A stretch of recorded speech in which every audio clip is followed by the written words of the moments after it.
Hello दोस्तों, आपका स्वागत है हमारे चैनल सुपर परफेक्ट क्लासेस में। आज के वीडियो में हम क्लास 9 का इम्पोर्टेंट क्वेश्चन देखने वाले हैं, जो आप लोग का सिलेबस के अनुसार जो टर्म 2 में दिया हुआ था चैप्टर सब, उसके क्वेश्चन आंसर है सोशल साइंस का। तो चलिए शुरू करते हैं। और ऐसे वीडियो अपलोड करते रहते हैं, तो आप लोग चैनल को जोर से सब्सक्राइब कर लीजिएगा। तो पहला क्वेश्चन है कि नाना साहेब कौन था।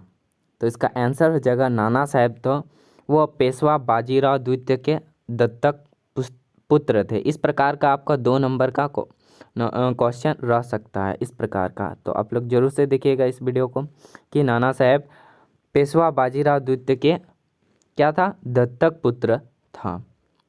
दूसरा क्वेश्चन देखते हैं कि चुटुपालू घाटी में झारखंड के किन स्वतंत्र सेनानियों को फांसी दी गई थी।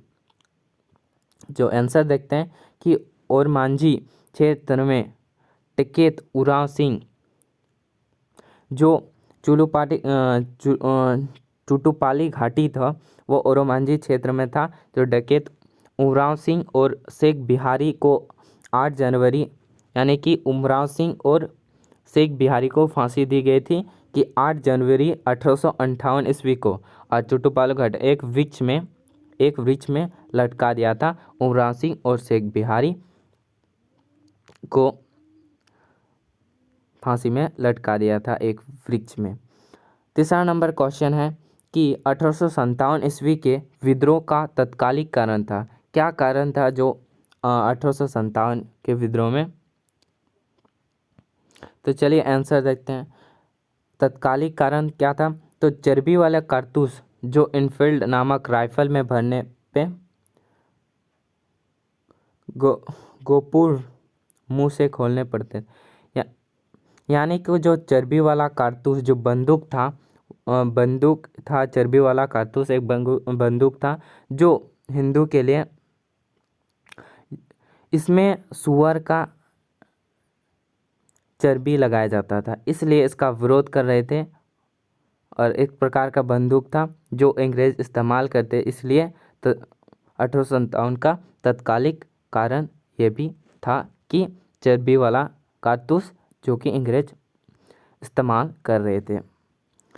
चौथा नंबर क्वेश्चन है कि 1857 ईस्वी के विद्रोह के कोई 2 परिणाम बताएं। तो इसका जो आंसर हो जाएगा कि इस प्रकार लिखिएगा, 1857 के ईस्वी के विद्रोह के 2 परिणाम निम्नलिखित है, या इस प्रकार आप लिखिएगा।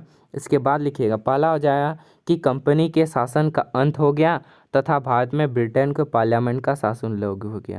यानी कि शासन का अंत हो गया और ब्रिटेन का पार्लियामेंट का स्थापना हो गया, जो कि लागू हुआ। यानी कि दूसरा नंबर लिख सकते हैं कि भारत में ब्रिटिश सेना की संख्या बढ़ा दी गई और तोपखाना पूर्णतः अंग्रेज सेना के हाथों में रखा गया। भारतीय सेना जाकर विश्वास सॉरी यहाँ पे भारतीय सेना जाकर नहीं हो गया, यहाँ पे भारतीय सेना का विश्वास कम हो जाने लगा। दूसरा परिणाम ये हो गया।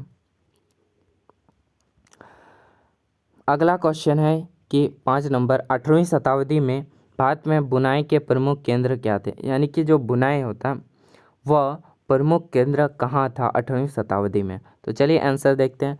तो पूर्वी बंगाल यानी कि बांग्लादेश स्थित ढाका जो 18वीं सदी के सबसे महत्वपूर्ण कपड़ा उत्पादन केंद्र था। कहाँ, बांग्लादेश के ढाका में, उसका राजधानी में कि 18वीं सदी में कपड़ा का उत्पादन केंद्र था। और ये शहर अपनी मलमल और जामदानी बुनाई के लिए दूर दूर तक प्रसिद्ध है। किसके लिए, किस बुनाई के लिए, जामदानी और मलमल बुनाई के लिए ढाका जो कि बांग्लादेश में यह कपड़ा उत्पादन के लिए प्रसिद्ध है। और भारत के दक्षिण भाग में मद्रास से उत्तरी आंध्र प्रदेश तक फैले कोरामंडल तट के साथ साथ और भी सूती कपड़ा बुनाई केंद्र स्थित थे। और पश्चिमी तट पर मुख्य बुनाई केंद्र गुजरात में स्थित थी। यानी कि मद्रास में आंध्र प्रदेश और मुख्य गुजरात और यानी कि बांग्लादेश के ढाका, इन क्षेत्रों में भारत में प्रमुख केंद्र थे। आगे बांग्लादेश को पूर्वी बंगाल कहा जाता था।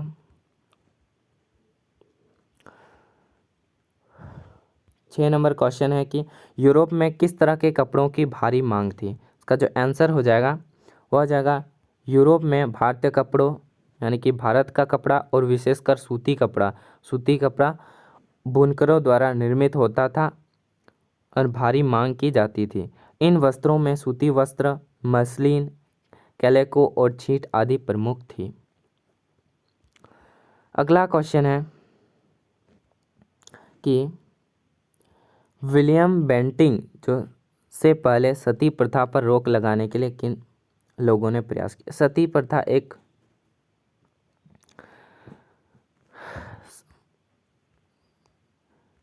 तो आंसर देखते हैं कि विलियम बेंटिंग पहले सती प्रथा पर रोक लगाने के लिए मुगल शासक अकबर, पेशवा कॉर्नवालिस एवं लॉर्ड हस्टिंगस ने प्रयास किया। सती प्रथा एक दुर्विचार है, एक कह सकते हैं कि इसका पति मर जाने से उसके साथ ही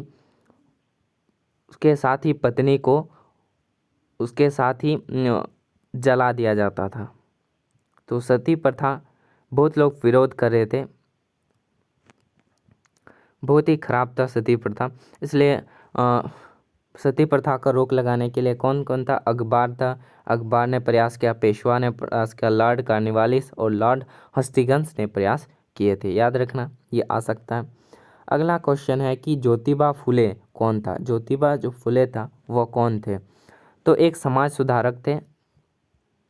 तो चलिए आंसर देखते हैं कि समाज सुधारकों में महाराष्ट्र के ज्योतिबा फुले अग्रणी थी। यानी कि समाज सुधारक थे महाराष्ट्र के ज्योतिबा फुले और उन्होंने भारत में महिलाओं की दशा सुधारने हेतु लड़कियों की रक्षा में शिक्षा पर बदल दिया।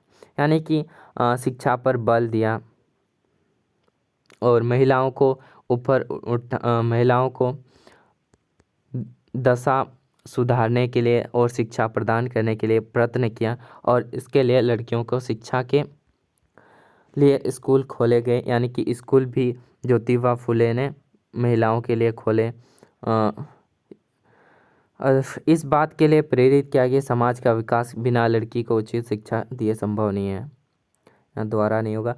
यानी कि ये समाज का विकास के लिए लड़कियों को आगे बढ़ाया और उचित शिक्षा संभव करने का प्रयत्न किया। इस प्रकार से आपका इस वीडियो में इतना ही। अगले वीडियो में आप ऐसे वीडियो अपलोड करते रहते हैं। अगले वीडियो में मिलते हैं, तब तक के लिए जय हिंद। तो चैनल को जरूर से सब्सक्राइब कर लेना, ऐसे वीडियो आप लोग के लिए आती रहेंगी। जय हिंद।